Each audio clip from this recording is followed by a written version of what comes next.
taxes. There's no excuse.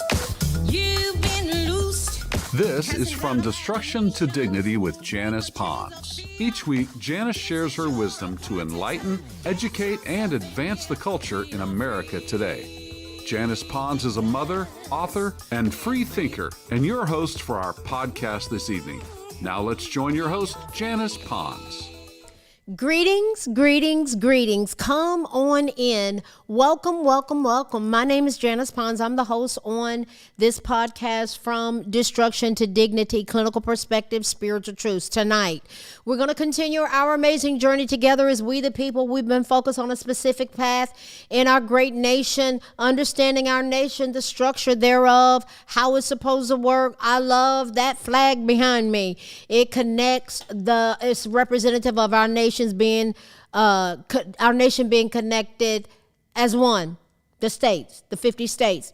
The seal right here, we've got to pray for the executive branch of our nation, the president. We know we've been focused on 2 Chronicles 7:14, where it says, if my people who are called by my name will humble themselves and pray and seek my face, seeking the face of God.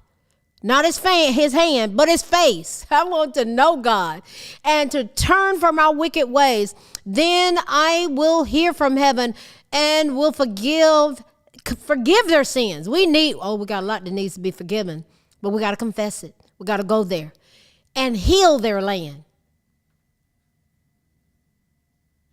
My people calling my name, he says.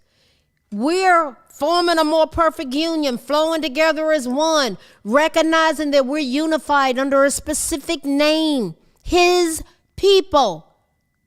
Shared values, shared allegiance. That's us, we the people, God's people. We're going to continue to pray for our nation that's in recovery. 265 million, that's a lot of people. 265,900,000 Americans last year. They were living paycheck to paycheck, making ends barely meet. They're in recovery, and we want everybody to prosper. 80% of Americans last year, 79%, let's round it off to 80, said we're going in the wrong direction. We need to do something different. Speaking loud and clear, saying we want new leadership. Who needs to be in the White House? We elected someone. Does it matter? Yes, it did. Does it matter who's on Capitol Hill? Yes, it does. So where are we now? Some people are struggling with compliance. The compliance of what are we doing? How does it fit in with the results of the election? How does it fit in? Quite frankly, we've been so out of compliance in so many areas for so long in our nation that it verges on being completely ridiculous. Now let's look at that. What is compliance? Compliance is the state of being in accordance with established guidelines or specifications or the process of becoming so. Now, let's look at some dynamics specifically about that affects us as Americans. Donald Trump said that he was going to make Tom Homan the border czar. Kamala Harris had been the border czar. There were people that denied that, but Joe Biden made her the border czar. She was the second one. She was the border czar. So she was responsible for all of the millions and millions and millions of illegal, at least 15 million illegal immigrants, aliens that came across our border. So, one of the number one things that Donald Trump is going to address is getting our nation in a position to be safe, because out of those people that have come across our border, 13,099 of them have already been convicted of homicide. So there are some mayors that said that they're not going to comply with this deportation of the ones that are criminals, getting them out of the country. They've been convicted, means they are guilty. They said they were guilty. A judge and a jury found them guilty of homicide, kidnapping, and sexual assault. Those are the first ones that's got to go. So Tom Homan said, you are absolutely breaking the law. So he said that if Denver Mayor Mike Johnston, Democratic Mayor Mike Johnston in Denver, Colorado, is willing to go to jail for interfering with and obstructing President Trump's administration mass deportation plans, then he's willing to put him in jail. Why? He's breaking the law. This is what I'm talking about, compliance. We have been so out of compliance. Well, you had a whole movement that wanted to defund the police. Come on. We don't need, we're not going to go by any laws. So Johnston made these comments when he declared, this is what he said, I'm not complying. He said that he would use the Denver Police Department to stop federal and military assets from entering the country to carry out the deportations. Johnston did not fully walk back that threat when he was confronted, saying he does not want an armed conflict with the U.S. government, but that the city will find ways to resist the president's plan. Thank you for letting us know.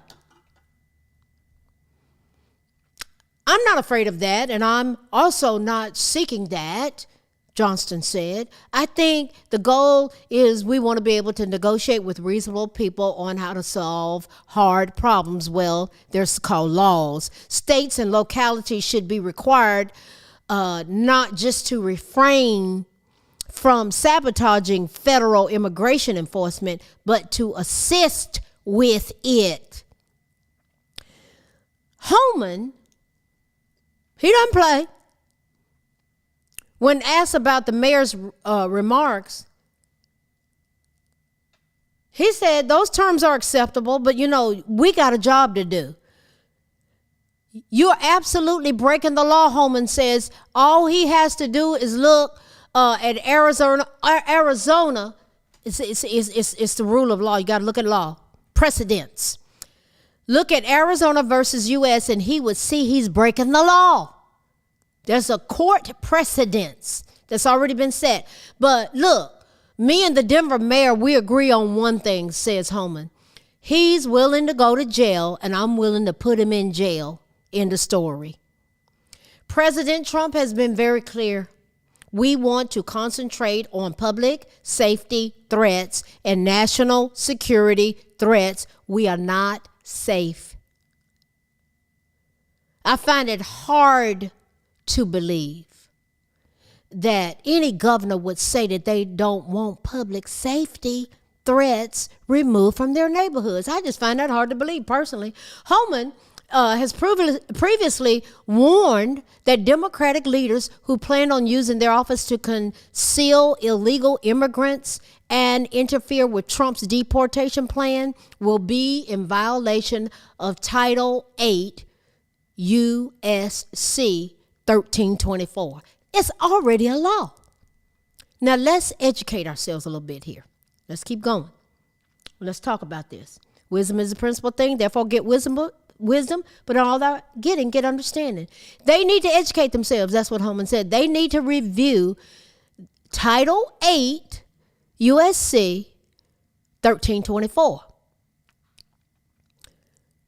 He said, when you read about it and you don't cross that line, because really it's a felony to harbor and conceal an illegal alien from the immigration control, to shield them from ICE. But we had a whole administration that was doing it.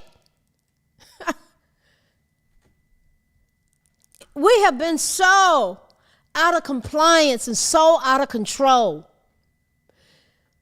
Johnston is just one of the many mayors and state and local level Democrats who say that they're not going to cooperate with the federal government's operation. Well, you have those like Florida Governor Ron DeSantis, Republican Governor Ron DeSantis, that said, well, that's just not good enough. States and localities should be required not just to refrain from sabotaging federal immigration and enforcement, but to assist with it as a condition of receiving federal funding. They're out of compliance. While the federal government cannot simply commandeer state and local officials to enforce federal law, making federal dollars contingent on cooperation with immigration enforcement would be both appropriate and constitutional, according to Ron DeSantis. And he's telling the truth. You don't comply, you don't get federal dollars. Now, I really wanted to wrap my mind around this, about the criminal penalties related to all of this. Listen to this. I was kind of like, wow. What have we been doing? Listen to this. Any person who, knowing that a person is an alien, brings to or attempts to bring to the United States in any manner whatsoever such person at a place other than a designated port of entry, the port of entry, or place other than as designated by the commissioner, regardless of whether such alien has received prior official authorization to come to, enter, or reside in the United States, and regardless of any future official action which may be taken with respect to such alien, knowing or in reckless disregard of the fact that an alien has to come, entered, or remains in the United States in violation of law, transports or moves or attempts to transport or move such alien within the United States by means of transportation or otherwise in furtherance of such violation of law, knowing or in reckless disregard of the fact that an alien has come to, entered, or remains in the United States in violation of law, conceals, harbors, or shields from detection, or attempts to conceal, harbor, or shield from detection such alien in any place, including any building or any means of transportation. They're in violation of the law. We had a whole administration. They were flying people in, dropping them off in cities. Even those that were positive with COVID-19, and they weren't even being tested. Wow. Now, wow. If you encourage or induces an alien to come, to enter, or reside in the United States, knowing or in reckless disregard of the fact that such coming to, entry, or residence is or will be in violation of law, or engages in any conspiracy to commit any of the preceding acts or aids or abets the commission of any of the preceding acts, shall be punished. You see, Trump ain't playing with this. These people have been totally reckless. The Biden-Harris administration. This is why they lost. Illegal immigration was one of the reasons why they were lost. Why they lost. The economy and this. This is what they were doing. Listen to this. I was just like, Lord have mercy. A person who violates said description shall, for each alien in respect to whom such a violation occurs, in the case of a violation of said description, or in the case of a violation of said subparagraph, what I just described, in which the offense was done for the purpose of commercial advantage, free labor, remember we talked about that, for purpose of commercial advantage or private financial gain under Title 18 will be in prison not more than 10 years or both. They'll be fined in prison for 10 years. Are you kidding me? Whoa. I was like, wow, this is good to know. In the case of the violation of these previous descriptions that I've just given, under Title 18, in prison not more than 5 years or both. I mean, it breaks it down, the descriptions and the fines and the prison term. In the case of a violation, subparagraph, and it gave the specific paragraphs in this description, and as I was reading, I was blown away. During and in relation to which the person causes seriously bodily injury, as defined in Section 1365 of Title 18, to or places in jeopardy the life of any person, be fined under Title 18 in prison not more than 20 years. Good Lord. They got these people roaming the streets, guys. They brought them in from Venezuela. The gangs have taken over apartment buildings. In the case of a violation of subparagraph, those paragraphs I just described, resulting in the death of any person, will be punished by death or imprisoned for any term of years or for life, fined under Title 18. They totally ignored these laws. It is not a violation of clauses, except where a person encourages or induces an alien to come or enter the United States for a religious denomination having a bona fide non-profit religious organization in the United States. You can come, or the agents or officers of such denominational organization. We do that as missionaries, going all over the world to encourage, invite, call, allow, or enable an alien who is present in the United States to perform the vocation of a minister or missionary. This is what we do in the world. For the denominational organization in the United States as a volunteer who is not compensated as an employee, notwithstanding the provision of room, board, travel, medical assistance, and other basic living expenses, provided the minister or missionary has been a member of the denomination for at least 1 year, and they go around and they speak at churches and they get support. I've been there and gave. We were glad to support them. They told us what they were doing. Any person who knowingly or in reckless disregard of the fact that an alien has not received prior or official authorization to come, to enter, or reside in the United States brings to or attempts to bring to the United States in any manner whatsoever such alien, regardless of any official action which may later be taken with respect to such alien, shall, for each alien in respect to whom a violation of this paragraph occurs, they shall be fined in accordance with Title 18. Wow. Or imprisoned not more than 1 year. There are consequences. There are outcomes for being out of compliance. Let's keep going. We're just talking out loud here. We're getting an understanding. Title 18.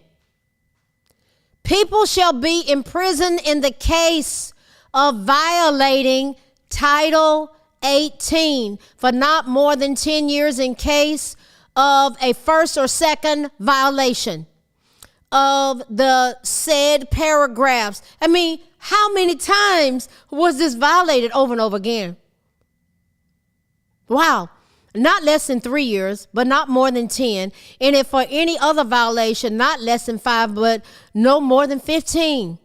Any person during any 12-month period knowingly hires for employment at least 10 individuals with actual knowledge that the individuals are aliens described in the aforementioned paragraphs, descriptions that Title 18 lays out, they're going to be fined under Title 18 or in prison for not more than 5 years or both. So what was pushing this illegal immigration and getting them on the voter rolls? A lot of it was slave labor. That's crude, but it's true.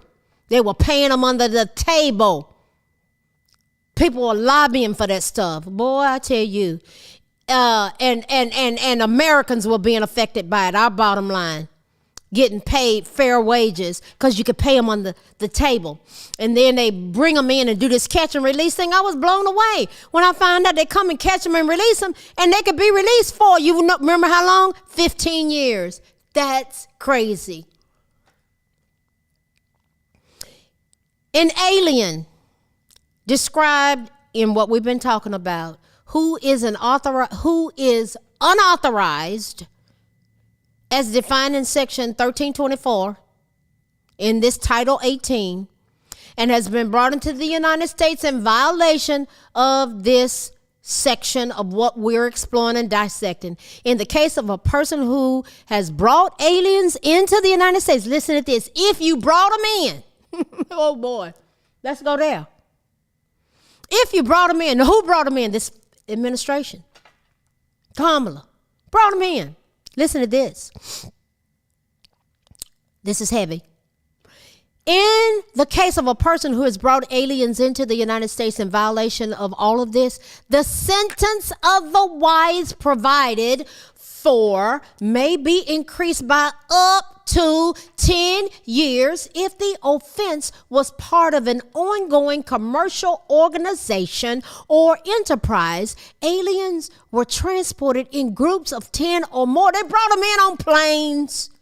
And aliens were transported in a manner that endangered their lives, or the aliens presented a life-threatening health risk to people in the United States. They brought them in and they were positive for COVID, and they dropped them off in our communities. Seizure and forfeiture. Forfeiture. Listen to this. Listen to this, guys. I was blown away. I was like, I'm talking about this stuff because we don't know. They're counting on us to be ignorant, lacking knowledge in a particular area or matter. In general, any conveyance, including any vessel, vehicle, or aircraft that has been or is being used in the commission of a violation of everything that we just went over, the gross proceeds of such violation and any property traceable to such conveyance or proceeds shall be seized and subject to forfeiture. Applicable procedures. Is any of this applicable? Seizures and forfeitures under this subsection shall be governed by the provisions of Chapter 46 of Title 18. Title 18 blew me away. I was like, oh my God, look at how our own executive branch were in such gross violation of all this.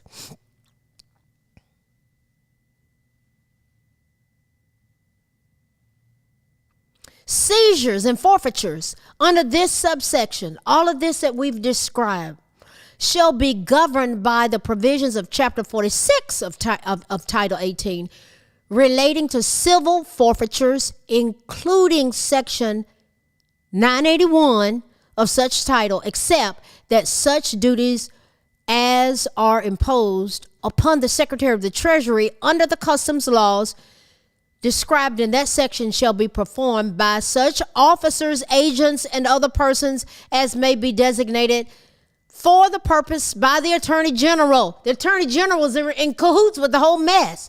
Records of any judicial or administrative proceeding in which that alien status was an issue and in which it was determined that the alien had not received prior official authorization to come, to enter, or reside in the United States, or that such alien had come to, entered, or remained in the United States in violation of the law.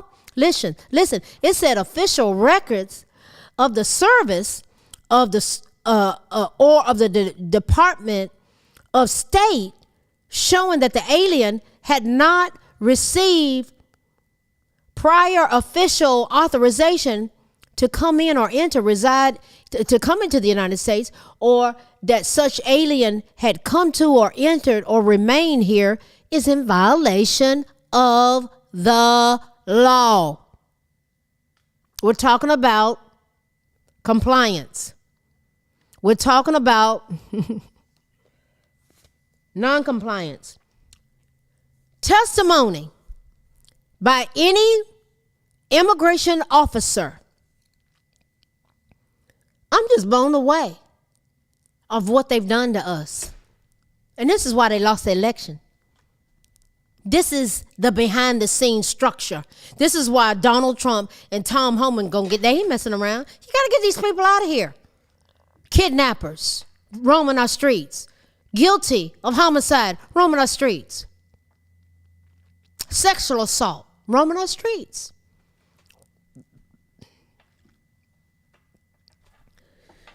Testimony by an immigration officer having personal knowledge of the facts concerning that alien status, that the alien had not received prior official authorization to come to, enter, or reside in the United States, or that such alien had come to, entered, or remained in the United States, is a violation of law.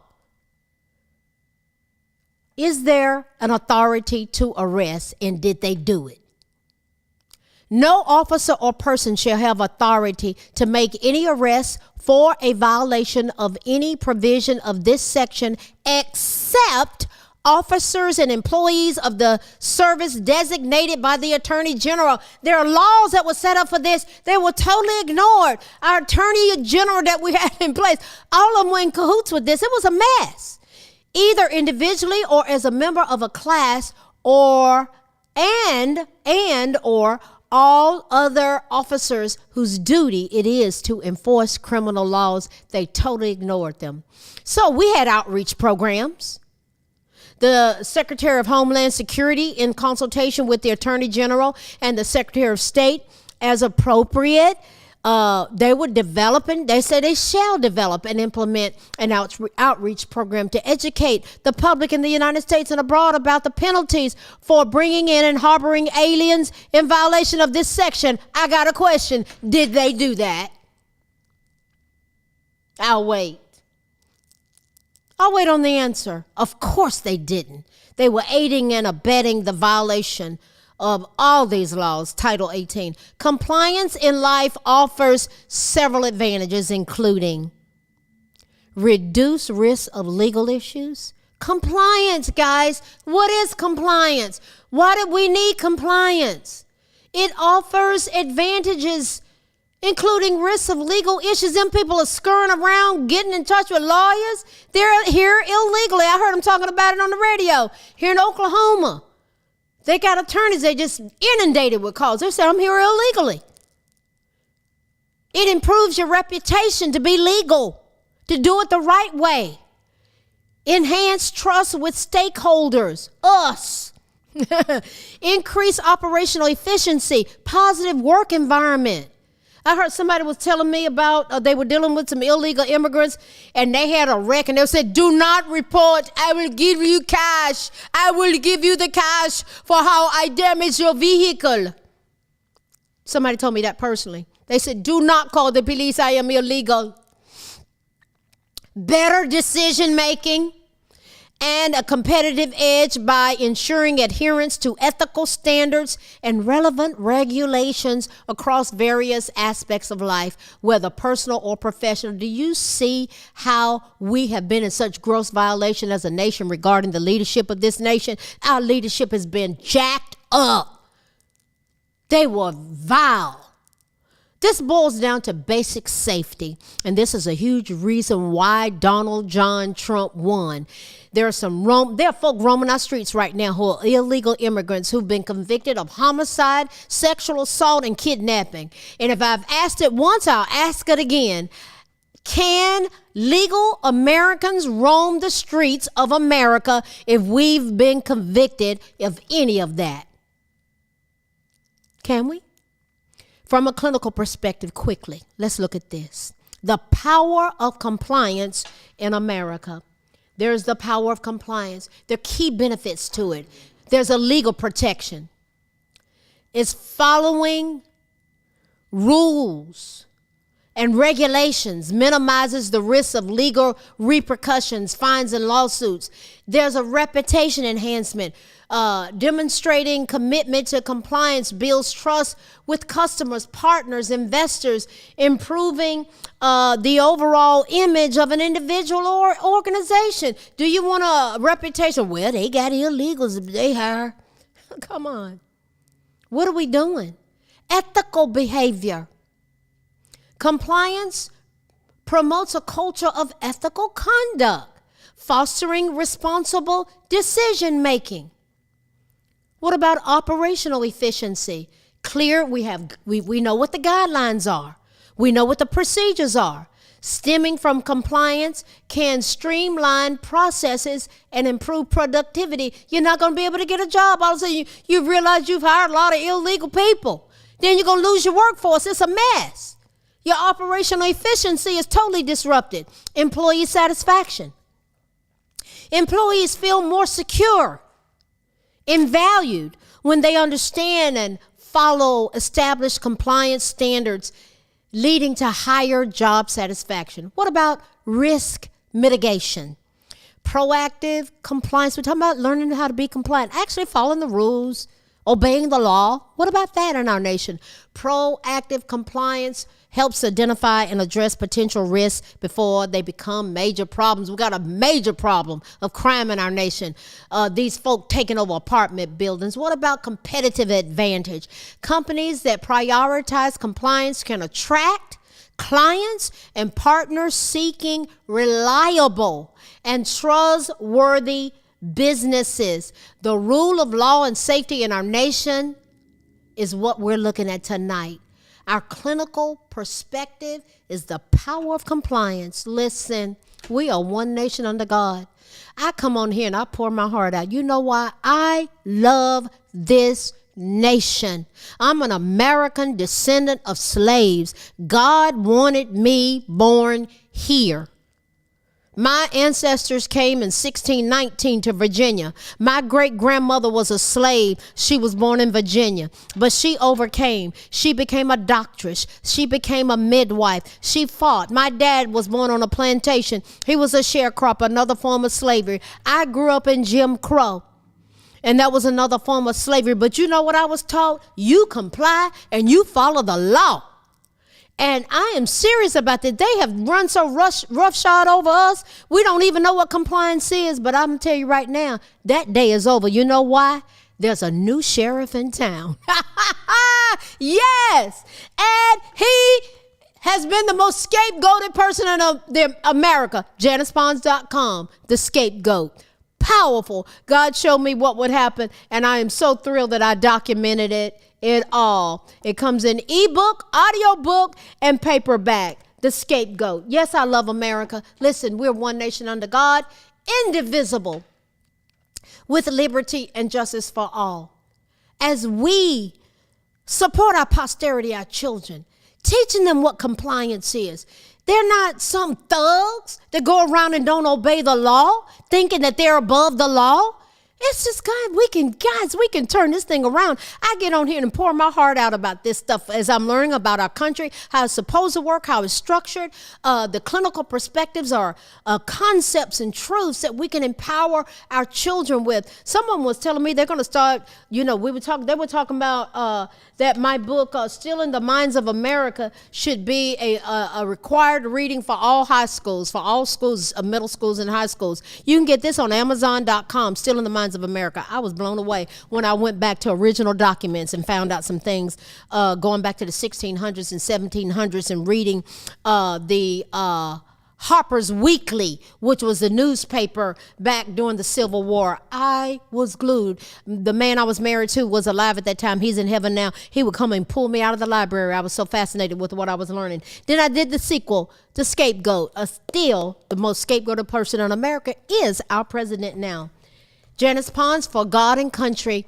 I love this nation. 5 patriotic songs. Then we go to church on JanicePons.com. You get The Scapegoat on JanicePons.com. Amazon.com is where you get Stealing the Minds of America. So this book has gone all over the nation, and this one has gone in a significant amount of states in the nation, the majority. But this one, I checked it out over the years, all over the nation. Thank you so much. Listen. We're one nation under God, indivisible with liberty and justice for all. Happy New Year. We're going somewhere. Yes, we are. You know we are. And it's expecting us when we get there. We are one nation under God, indivisible with liberty and justice for all. As we go together from destruction to dignity, clinical perspectives, spiritual truths. God bless you. I love you. And I'll see you next week. Good night. Thanks for listening to this week's episode of From Destruction to Dignity with Janice Pons. Janice's mission is to provoke thought, bring awareness, and point people towards intervention when needed. As a reminder, this show is not therapy, but for educational purposes only. For more information, check out JanicePons.com or follow her on social media.